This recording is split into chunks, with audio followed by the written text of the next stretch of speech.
Bismillahirrahmanirrahim. Assalamualaikum warahmatullahi wabarakatuh. Alhamdulillahirabbil alamin. Summa alhamdulillahirabbil alamin. Assalatu wassalamu ala sayyidil mursalin habibina wa syafi'ina wa maulana Muhammad wa ala alihi tayyibin wa sahbihi al-muntajabin wa tabi'ina lahum bi ihsanin ila yaumiddin. Sahabat Islam ramah, di dalam suasana Ramadan yang penuh keberkahan, marilah kita bersyukur atas rahmat dan nikmat yang diberikan Allah kepada kita semua. Mudah-mudahan kita selalu diberi kesehatan, keberkahan dalam hidup, terutama di tengah pandemi ini. Kita betul-betul bisa menghadapinya dengan sukacita, bisa mengambil hikmah yang sebesar-besarnya, sehingga kita tidak kehilangan harapan untuk menatap hari esok yang lebih baik. Karena bagaimanapun kita kerap kali panik, stres, dan menyebabkan kita kehilangan arah. Maka syukur kepada Allah Subhanahu wa Ta'ala akan memberikan harapan baru, optimisme, karena Allah akan memberikan rahmatnya kepada kita semua. Allah akan menjawab secara doa-doa kita. Syukur dan doa adalah kunci dalam mengarungi kehidupan ini. Salawat serta salam mari kita sampaikan kepada baginda Rasulullah Sallallahu Alaihi Wasallam. Allahumma sholli ala Muhammad wa ala ali Sayyidina Muhammad. Mudah-mudahan dengan selawat yang terus kita baca akan menguatkan hati kita, mencernihkan pikiran kita. Karena selawat merupakan kekuatan untuk menjadikan hati kita lebih bermakna. Sehingga kalau hati kita kuat, insya Allah kita akan mampu menjalani hidup sehari-hari yang penuh dengan suka dan duka ini. Salawat adalah obat hati, adalah tibbul qulub. Maka sering-seringlah berselawat. Innallaha malaikatahu shalluna 'alan nabi ya ayyuhalladzina amanu shallu 'alaihi wa sallimu taslima. Sesungguhnya Allah dan malaikat berselawat kepada baginda Rasulullah sallallahu alaihi wasallam. Maka kita sebagai umatnya lebih-lebih harus terus berselawat. Sahabat Islam ramah, kita akan lanjutkan ngaji Al-Quran Kitab Toleransi, sebuah kajian yang insya Allah akan memberikan manfaat bagi kita semua untuk mengenal ayat-ayat di dalam Al-Quran yang di dalamnya tentu terdapat pesan, makna, nasihat yang sangat luar biasa. Hudan lil muttaqin, bahwa bagaimanapun Al-Quran adalah petunjuk bagi kita orang-orang yang bertakwa. Maka kalau ada slogan kembali kepada Al-Quran, ar-ruju ilal Quran atau al-auda ilal Quran, maka sejatinya kita betul-betul memahami Al-Quran ini dengan baik, dengan menggunakan perangkat-perangkat tafsir dan ilmu Al-Quran yang tersedia. Nah, saya sendiri sesuai dengan buku yang saya tulis, Al-Quran Kitab Toleransi, mempunyai satu mimpi dan cita-cita untuk menjadikan Al-Quran sebagai sumber toleransi. Karena bagaimanapun disebutkan kana khuluquhul Quran, Rasulullah itu akhlaknya adalah Al-Quran. Maka Al-Quran harus kita jadikan sebagai sumber moral yang dapat membangun persaudaraan, yang dapat membangun persatuan di tengah keragaman dan kebinekaan. Nah, seperti biasa, beberapa malam ini memang saya khususkan untuk melakukan tafsir, reinterpretasi terhadap ayat-ayat yang kerap kali digunakan oleh kelompok intoleran untuk membenarkan tindakannya. Dan kita tahu memang seperti yang saya jelaskan, ya tidak banyak ayat-ayat yang dapat digunakan untuk intoleransi, tetapi ayat-ayat ini kerap dimunculkan oleh kelompok-kelompok ekstremis, oleh kelompok intoleran untuk membenarkan tindakan yang melanggar hukum itu. Maka beberapa malam yang lalu saya fokus kepada ayat-ayat ini untuk ditafsirkan kembali, untuk dipahami secara lebih menyeluruh apa sebenarnya makna dan pesan dalam ayat itu. Nah, tema pada malam hari ini yaitu paradigma jihad dan perang. Nah, ini paradigma yang menurut saya harus dipahami dengan benar, karena begitu banyak muncul seruan ajakan untuk jihad ke Syria, jihad ke Palestina. Nah, ini memerlukan satu pemahaman yang komprehensif, bahwa kata jihad itu harus dipahami secara lebih benar, lebih baik, tidak dipahami secara serampangan. Sebab terma jihad itu kemudian dapat mengaburkan esensinya. Begitu banyak orang yang kita lihat mantan ISIS, ya, kita tahu bahwa belakangan ini mereka sudah lepas kewargaannya, sehingga mereka tidak bisa kembali ke tanah air. Banyak sekali orang-orang yang terlibat dalam gerakan ISIS itu menyatakan penyesalannya. Nah, mereka ini diantara adalah menjadi korban, orang yang menjadi korban dari ideologi jihad yang dipahami secara serampangan tadi, secara tidak benar. Nah, di Al-Quran ada dua terma, ada jihad, ada qital. Bagaimana kita memahami dua terma ini supaya kita betul-betul dapat memaknai sebenarnya bagaimana paradigma Islam tentang jihad dan perang. Karena kata-kata jihad itu jauh lebih luas maknanya, lebih umum, sementara perang itu lebih khusus. Mari kita baca ayatnya, bagaimana perbedaan di antara kedua ayat ini dan bagaimana kita memahaminya. Bismillahirrahmanirrahim. Wajahidu fi sabilillahi haqqa jihadih. Ini ayat yang secara eksplisit menggunakan kata jihad. Wajahidu fi sabilillahi haqqa jihadih. Dan hendaklah kamu berjihad di jalan Allah dengan jihad yang sebenar-benarnya. Di dalam Al-Quran terdapat 35 ayat yang menggunakan kata derivasi jihad. Itu artinya bahwa perintah tentang jihad memang benar-benar ada di dalam Al-Quran. Tetapi bagaimana sesungguhnya makna jihad itu? Nah, tentu kita harus memahami secara linguistik dulu apa itu jihad. Jihad itu berasal dari kata al-juhdu, yaitu upaya, usaha, at-taqah, al-masyaqqah, dan al-wus'u, upaya yang sungguh-sungguh, banting tulang, kerja keras. Itu makna aslinya jihad. Dan tentu kalau kita bekerja keras, para petani yang bekerja di sawah, mereka juga berjihad. Para guru yang mengajar di sekolah, dalam konteks mencerdaskan kehidupan bangsa, mereka juga jihad. Para pedagang di pasar mencari rezeki yang halal, mereka juga berupaya, sedang berjihad. Termasuk orang yang melakukan upaya untuk menahan diri dari serangan musuh, itu juga jihad.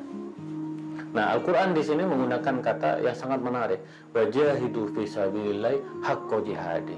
Hendaklah kamu berjihad di jalan Allah dengan jihad yang sebenar-benarnya.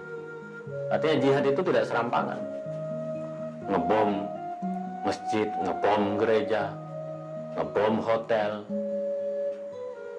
Itu bukan haqqa jihadi, bukan jihad yang sebenar-benarnya.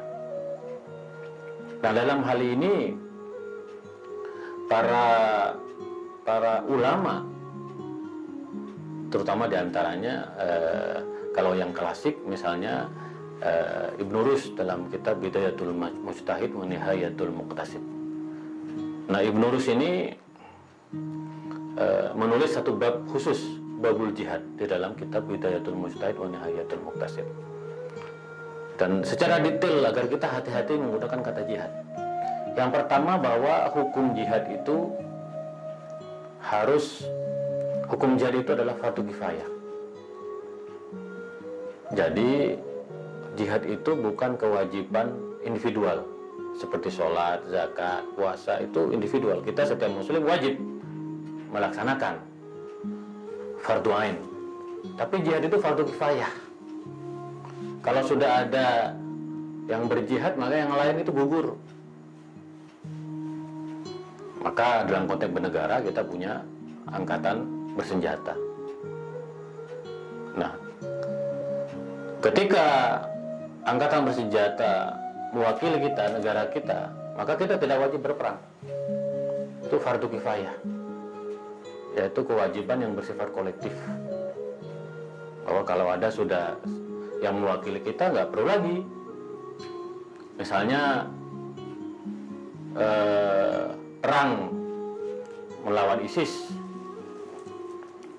itu sudah diwakili oleh tentara dari NATO, tentara dari negara-negara yang berada di sekitar situ. Adalah fardu kifayah. Syarat yang kedua dalam jihad, dalam fikih itu adalah izin dari orang tua. Ini penting sekali. Nah, kenapa harus mendapatkan izin dari orang tua? Karena bagaimanapun di dalam peperangan, ini jihad dalam arti perang ya, yang saya jelaskan sekarang. Maknanya adalah perang, adalah qital. Harus izin orang tua, karena di dalam jihad itu akan menghadapi situasi yang tidak normal. Mungkin nyawa kita menjadi taruhannya. Maka kita harus betul-betul mendapatkan izin dari orang tua, supaya orang tua kita ikhlas jikalau nanti ada terjadi sesuatu yang tidak diinginkan atau meninggal di medan perang. Ini kan aneh, kelompok-kelompok teroris belakangan ini, Jamaah Islamiyah, lalu kemudian kelompok-kelompok yang terlibat dengan ISIS itu kan mereka melakukan bom bunuh diri, tapi orang tuanya tidak tahu. Padahal dalam jihad itu harus ada klausul izin dari orang tua. Nah, syarat yang ketiga dalam fikih jihad ini, dalam fikih perang itu, adalah sasarannya harus jelas. Bahwa orang yang boleh diperangi adalah orang yang memang memerangi kita. Imam Az-Zamakhsyari itu bahkan menjelaskan ada persyaratan harus yang dipenuhi. Selain memerangi, yang kedua memang mempunyai senjata. Bahwa lawan kita menggunakan senjata yang akan membunuh kita. Terus Imam Zamakhsyari dalam tafsirnya. Yang ketiga, memang orang ini tidak mau berdamai dengan kita. Emang sungguh-sungguh ingin menyerang kita. Nah, itu sasarannya harus jelas. Itu fikih jihad, fikih perang. Maka oleh karena itu, ini harus menjadi pemahaman kita bersama bahwa di dalam jihad itu ada aturan mainnya. Nah, dalam fikih atau kontemporer, Dr. Yusuf Qaradawi menulis Fiqhul Jihad. Itu sangat panjang penjelasannya, 2 jilid buku itu. Dan sudah diterjemahkan oleh Mizan ke dalam bahasa Indonesia. Saya sarankan untuk membaca buku ini karena membuka cakrawala bagaimana fikih Islam tentang jihad. Sehingga jihad itu tidak serampangan. Wajahidu fillahi haqqa jihadi. Jihad yang sungguh-sungguh. Nah, selanjutnya para ulama juga menegaskan bahwa jihad itu banyak cara, banyak medium. Nah, maka di dalam Islam dibagi antara jihad besar, al-jihadul akbar, dan jihad kecil, wal jihadul asghar. Nah, jihad yang besar itu apa? Jihad yang besar itu adalah menahan diri, kalem, santuy, tidak cepat marah, tidak menebarkan kekerasan.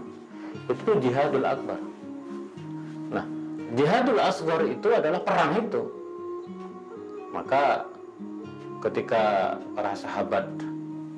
Rasulullah para sahabat selesai dalam perang dan merayakan kemenangan, Rasulullah bersabda dalam hadisnya, walaupun hadisnya ini masih dipertentangkan, Sesungguhnya kita sedang kembali dalam jihad kecil menuju jihad besar. Para kaget. Padahal para sahabat dan Nabi baru selesai dalam peperangan yang besar, dalam perang yang arti yang sebenarnya. Tetapi Rasulullah mengatakan bahwa kita sesungguhnya sedang menuju perang Al-Asghar. Apa itu? Menahan diri. Karena di situ ada pembagian harta rampasan, ada klaim siapa yang berjasa besar dalam perang. Maka kemudian para ulama membagi bahwa sungguhnya jihad dalam arti perang itu adalah jihad yang paling kecil, dan jihad yang paling besar itu adalah menahan diri, membangun peradaban, membangun toleransi. Itu jihad yang paling besar, agar kita tidak gontok-gontokan, agar kita tidak melakukan tindakan diskriminatif, agar kita tidak melakukan tindakan intoleran, agar kita tidak melakukan kekerasan, agar kita tidak melakukan pembunuhan. Kenapa? Karena tindakan diskriminatif, kebencian, kekerasan, intoleransi, pembunuhan itu sesuatu yang kita lihat dalam kehidupan kita sehari-hari. Itu menjadi persoalan yang sangat serius.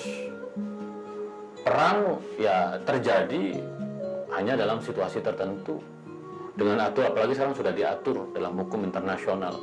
Tidak bisa perang secara merta-merta dilakukan. Tetapi tindakan-tindakan intoleran, kekerasan, kebencian itu kan ada. Nah, ini yang disebut dengan jihad besar. Maka dari itu para ulama mengatakan kepada kita bahwa kita harus jernih memahami jihad ini. Dan menurut Al-Quran, wajahidu fillahi haqqa jihadi.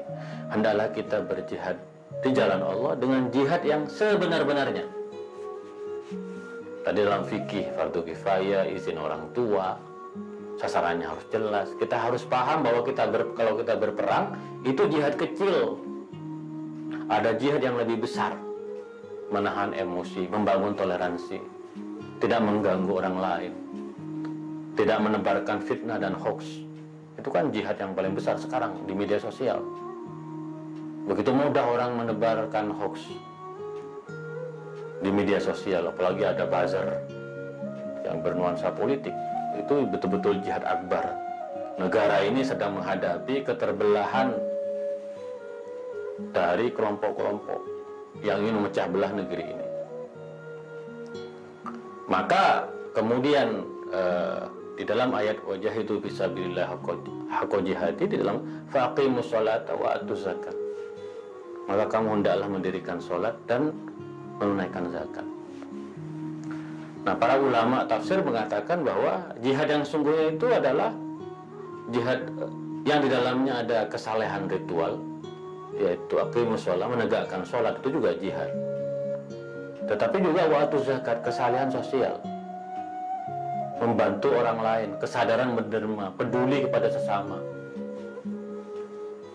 Itu menjadi perintah dari Al-Quran, bahwa jihad itu, kalau kita sholat, kita sedang jihad sesungguhnya, sedang beribadah kepada Allah, sedang berupaya supaya diri kita betul-betul tenang, batin kita nyaman, hablum minallah. Tapi juga zakat itu adalah jihad. Maka jihad, definisi jihad menurut para ulama tafsir adalah gabungan antara kesalehan ritual dengan kesalehan sosial.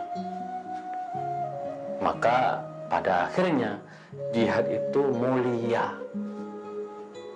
Nah, jihad dimaknai perang itu jihad kecil, dan saya setuju. Maka jangan menganggap kalau kita berjihad dalam arti perang itu sudah melakukan sesuatu yang besar. Itu jihad kecil. Ada jihad yang lebih besar, menunaikan sholat, menderma, menunaikan zakat. Apalagi di bulan Ramadan kita harus menunaikan zakat, maka ini jihad akbar kita. Apalagi di tengah pandemi, dengan zakat-zakat kita dapat membantu orang-orang yang tidak mampu, yang terdampak dari pandemi COVID-19 ini. Nah, di dalam ayat selanjutnya, ayat yang kedua, ayat yang lain ya, wa qatilu fi sabilillahi alladziina yuqatilunakum wa la ta'tadu innallaha la yuhibbul mu'tadin. Nah, tadi kalau jihad dalam arti yang umum, bisa perang dan bisa yang tidak perang. Dan bagaimana fikih jihad? Tetapi ayat yang ini jelas perintahnya, wa qatilul ladina wa qatilu fi sabilillahi alladziina yuqatilunakum. Saya juga jelaskan beberapa dalam episode sebelumnya. Hendaklah kamu berperang di jalan Allah. Hendaklah kamu berperang di jalan Allah, memerangi mereka yang memerangi kamu. Nah, ini jelas perintahnya. Bahwa kalau qital itu sudah jelas. Bahwa kita memerangi orang-orang yang diperangi. Artinya kalau orang tidak memerangi kita, kita jangan memerangi mereka. Na'udzubillah. Membunuh orang-orang yang berbeda keyakinan itu tidak dibenarkan. Apalagi membunuh orang yang seagama karena perbedaan mazhab, itu lebih-lebih tidak dibenarkan oleh Al-Quran. Bayangkan ada sebuah masjid di Pakistan dibom gara-gara penganutnya Syiah. Orang ISIS, Al-Qaeda ngebom masjid di Irak. Ini masjid yang dibom. Di kita juga melihat ada bom bunuh diri di dalam masjid. Itu sudah melanggar Al-Quranul Karim, bertentangan dengan prinsip dalam Al-Quran. Orang seagama hidup damai karena hanya berbeda mazhab, tapi diperangi. Itu sudah tidak benar. Karena dalam Al-Quran, wa qatilu fi sabilillahi alladziina yuqatiluna, kita diperbolehkan perang di jalan Allah hanya bagi orang-orang yang memerangi kita. Itu prinsip yang pertama dalam perang. Prinsip yang kedua, wala ta'tadu, jangan berlebih-lebihan. Dalam artian apa? Kalau musuh sudah mengaku kalah, kalau musuh juga ingin berdamai, maka kita jangan berlebih-lebihan. Kita tunjukkan akhlak moral kita sebagai umat Islam. Wala ta'tadu, jangan berlebih-lebihan. Saya kira jangan berlebihan dalam segala hal, tidak hanya perang, makan, minum, tidur. Tidak boleh berlebih-lebihan. Kenapa? Melakukan kekerasan, pembunuhan, syiddah itu adalah bersikap tegas. Kalau kita dilecehkan, direndahkan, diserang, maka kita wajib mempertahankan diri kita. Nah, selanjutnya yang lupa, orang-orang selalu mengutip asyidda alal kuffar, tetapi ruhama bainahum, mendebarkan kasih sayang di antara mereka. Nah, ini yang lupa, karena orang ketika mengutip ayat ini selalu cuma asyidda alal kuffar, bersikap keras, memerangi orang-orang kafir. Ayo kita perangi orang-orang kafir. Walaupun seperti yang saya jelaskan tadi, maknanya tidak seperti itu. Nah, pesan yang kedua adalah ruhama bainahum. Ini yang menurut saya penting. Bersikap kasih sayang, lemah lembut di antara mereka, sesama muslim. Ini tantangan yang serius. Perbedaan mazhab di antara sesama muslim itu masih menjadi pekerjaan rumah yang serius. Karena sekali lagi, pengkafiran itu tidak hanya dilakukan oleh orang yang berbeda agama, tetapi orang yang seagama. ISIS, Al-Qaeda, mereka mempunyai pandangan orang yang tidak setuju dengan ISIS wajib dibunuh. Ini di mana ruhama bainahum? Hubungan antara Sunni dengan Syiah yang kita lihat, hubungan antara Sunni dengan Ahmadiyah, di mana cerminan ruhama bainahum ini?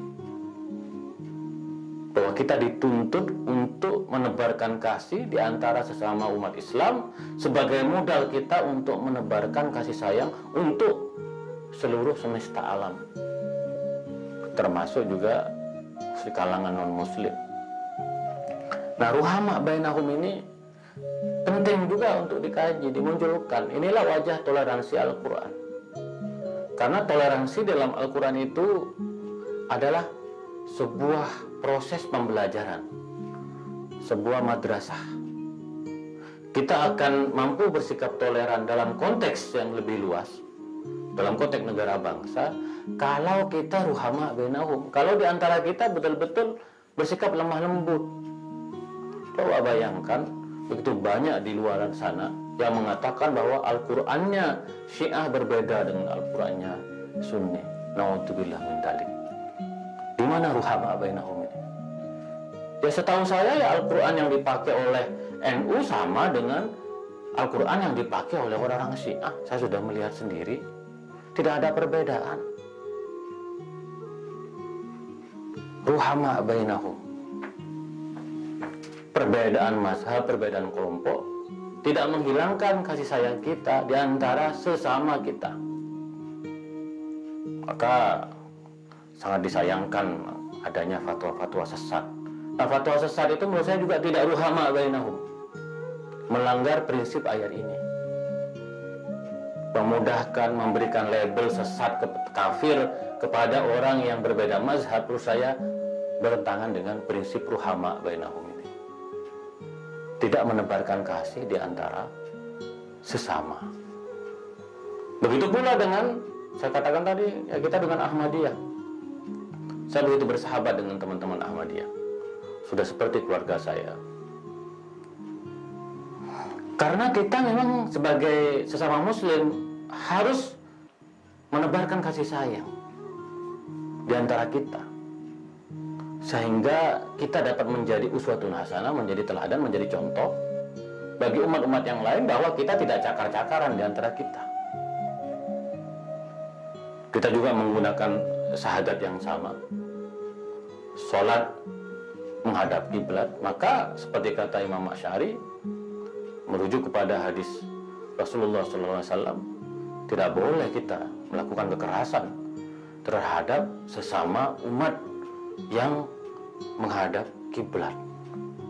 Bahkan kita juga tidak boleh melakukan kekerasan terhadap umat-umat yang lain yang hidup damai seperti kita di Indonesia di bawah cahaya Pancasila ini.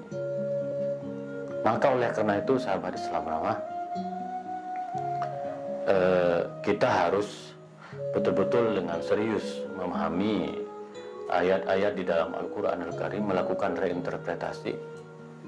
Tidak hanya berhenti pada terjemahan harfiah dari Al-Quran, apalagi ya, ada pengakuan dari para teroris yang mengatakan bahwa mereka menjadi teroris karena membaca terjemahan Al-Quran Departemen Agama.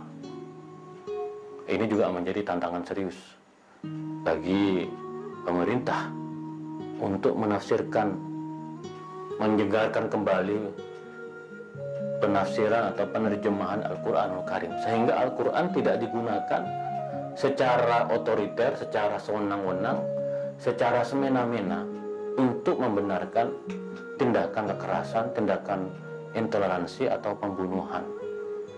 Karena bagaimanapun masih banyak sekali atau ada banyak ayat-ayat Al-Quran yang mengajak kita untuk menebarkan kebajikan, amar ma'ruf nahi mungkar. Bahwa menebarkan kebajikan itu harus diutamakan. Sebab ketika kebajikan sudah meluas, maka secara otomatis kemungkaran akan berkurang. Maka perintahnya amar ma'ruf dulu, baru nahi mungkar. Jangan dibalik. Karena ada kelompok yang memahami nahi mungkar dulu, baru amar ma'ruf. Di dalam Al-Quran itu amar ma'ruf dulu, baru nahi mungkar. Baru menebarkan kebajikan seluas mungkin, baru kita nahi kemungkar.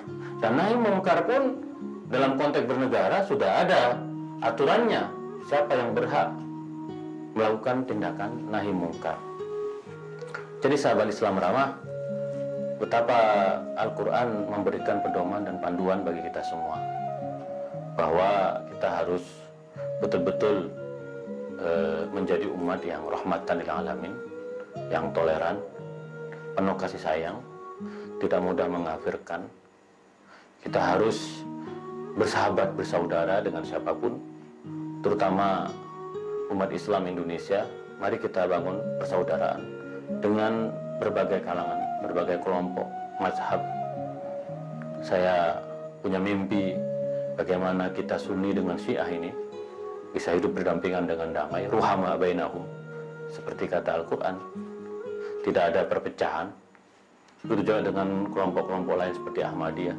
Mari kita di dalam semangat Bhinneka Tunggal Ika, mari kita bangun persatuan, persaudaraan, solidaritas, kepedulian, kasih sayang di antara sesama. Itulah kira-kira sahabat Islam Ramah, ngaji Al-Quran Kitab Toleransi. Insya Allah kita akan lanjutkan esok hari. Kurang lebihnya mohon maaf. Wa ma taufiqi illa billah, alaihi tawakkaltu wa ilaihi unib. Wallahul muwaffiq ila aqwamit thoriq. Assalamualaikum warahmatullahi wabarakatuh.